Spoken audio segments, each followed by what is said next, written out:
Qu'est-ce que la mondialisation? La mondialisation est la conséquence du système économique de libre-échange. Pour comprendre la mondialisation, il faut donc comprendre ce qu'est le libre-échange. Le libre-échange a été théorisé par Adam Smith au XVIIIe siècle.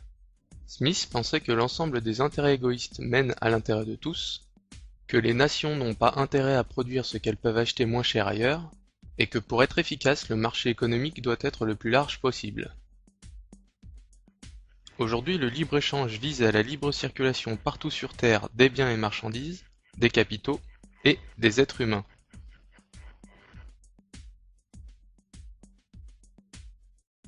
Les nations qui contrôlaient avant le marché se retrouvent sans aucun moyen d'agir sur lui.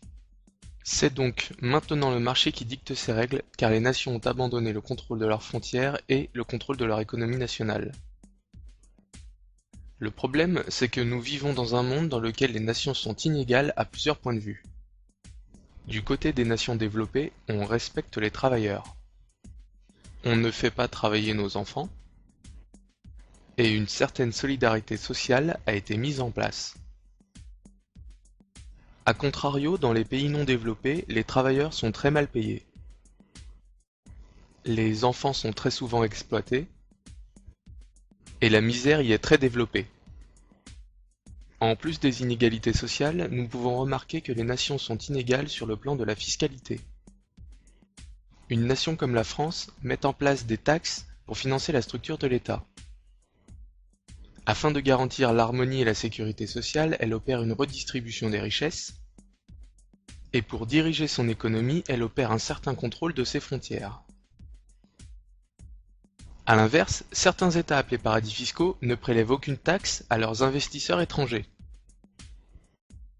De plus, ils cultivent le secret bancaire de sorte qu'il est impossible de savoir qui possède quoi et ce qu'il fait avec.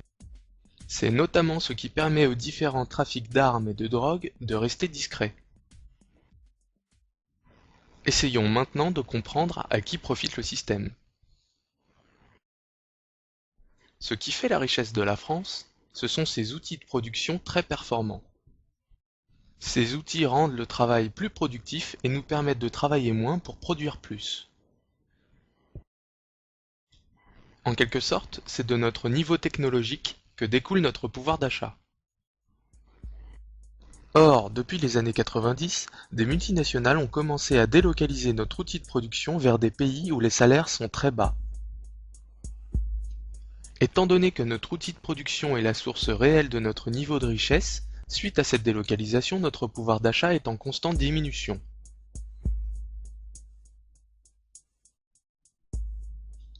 Or, un pays qui produit de moins en moins ne peut continuer à consommer autant, à moins de s'endetter.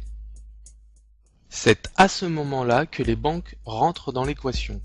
Elles prêtent de l'argent aux particuliers pour combler la perte de pouvoir d'achat. Ces crédits à la consommation permettent de continuer d'acheter des produits venant de Chine. Mais ces crédits doivent être remboursés, et ils sont très chers. On rembourse souvent plusieurs fois la somme empruntée. La banque fait donc d'énormes bénéfices grâce aux intérêts qu'elle touche sur les prêts qu'elle accorde. Au fil du temps et des délocalisations, le pouvoir d'achat réel chute alors que le taux d'endettement des ménages augmente pour compenser la perte et représente en quelque sorte un pouvoir d'achat virtuel. Nous rentrons donc dans le cercle vicieux de l'endettement. Revenons maintenant aux multinationales. Nous achetons moins cher des marchandises produites en Chine, ce qui dans un premier temps nous paraît être une bonne affaire. Mais il faut bien être conscient que les salaires payés aux travailleurs en Chine sont indécents et ne permettent pas de vivre correctement. Les multinationales réalisent donc à leur tour d'énormes profits. Et dans un deuxième temps, les entreprises plus petites ayant fait le choix de continuer de produire en France font face à une concurrence déloyale et se voient obligées à leur tour de délocaliser ou de fermer leurs portes. Le libre-échange vise aussi à la libre circulation des capitaux. C'est dans ce contexte qu'apparaissent les paradis fiscaux. Ils permettent aux entreprises internationales d'y cacher leurs énormes bénéfices pour ne pas payer de taxes.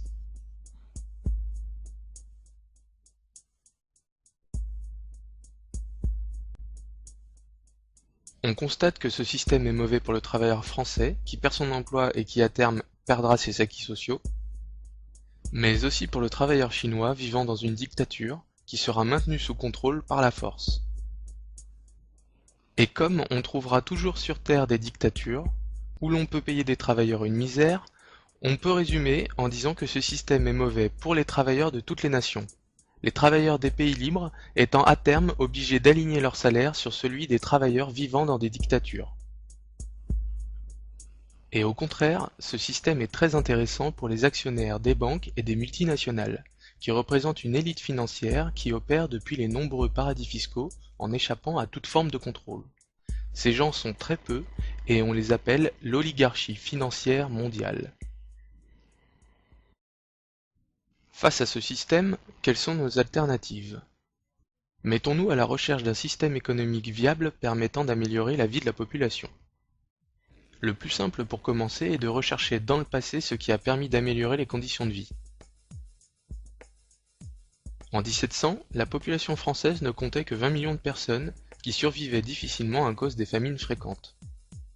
En 2000, la population française atteint 60 millions de personnes qui sont en grande majorité bien nourries. On doit donc se demander ce qui a permis ce miracle. En 1700, un paysan cultivait et récoltait de quoi nourrir difficilement un peu moins de 2 personnes.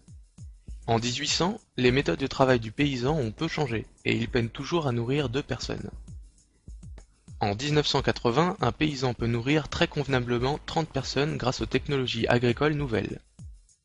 Et en 1990, la situation s'est encore améliorée et le paysan peut nourrir dorénavant 40 personnes. Pour récolter, on est passé de la faucille à la faux, puis à la moissonneuse tirée par des chevaux, pour finir de nos jours par utiliser des moissonneuses-batteuses entièrement mécaniques. C'est donc le progrès technique qui améliore les conditions de vie de l'homme en rendant le travail plus efficace et moins pénible. On doit donc se demander comment générer les conditions du progrès technique. La première étape est la recherche scientifique pour comprendre comment fonctionne la nature. La deuxième étape consiste, après avoir compris un principe, de l'appliquer pour améliorer nos outils. Et parce que qui dit nouveaux outils dit nouvelles méthodes de travail, il faut faire un effort de formation de la population. Toutes ces étapes nécessitent de gros investissements. Il faut donc favoriser l'investissement dans la recherche, l'amélioration des outils de production et la formation.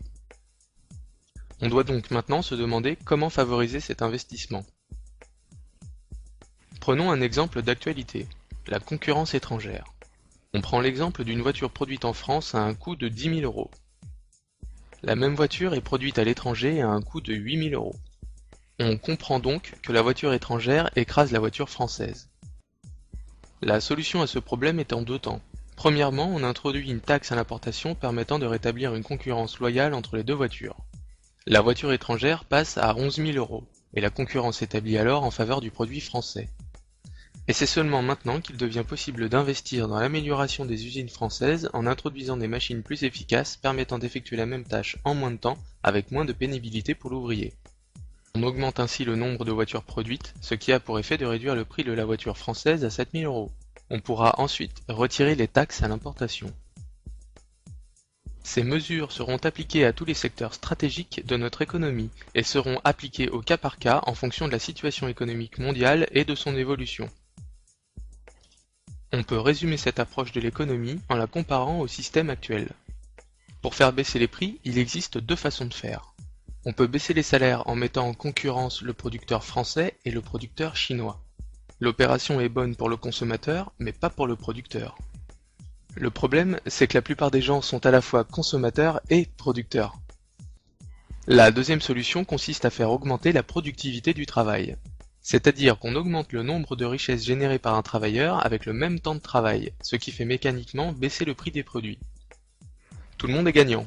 Le producteur conserve son emploi, et le consommateur a à disposition des produits à un prix moins important. Le premier système est le système économique de libre-échange, où la concurrence entre travailleurs de tous les pays est mise en place et qui bénéficie seulement à une élite financière mondiale. Le deuxième système, qui est beaucoup moins connu, est le système d'économie physique. C'est le système économique qui avait cours pendant la période des 30 Glorieuses en France, qui a été la période la plus florissante pour notre économie. Récapitulons. Le système d'économie physique s'oppose au système de libre-échange et a comme but l'amélioration de la vie de tous les hommes. Son principe fondateur est l'amélioration de la productivité de la nation par le progrès technique. Ses moyens pour y arriver sont premièrement une politique d'investissement forte et deuxièmement la protection des secteurs économiques stratégiques pour la nation. On investit pour améliorer les outils de production afin de produire plus, mais on investit aussi dans tous les secteurs de base de notre économie, comme l'énergie, le transport ou la santé, afin de rendre globalement toute la nation plus efficace. Et pour que les secteurs stratégiques de notre économie ne meurent pas, on les protège de la concurrence extérieure déloyale, et l'État investit dans des grands travaux nationaux pour relancer la production et fournir un travail aux personnes qui étaient sans emploi.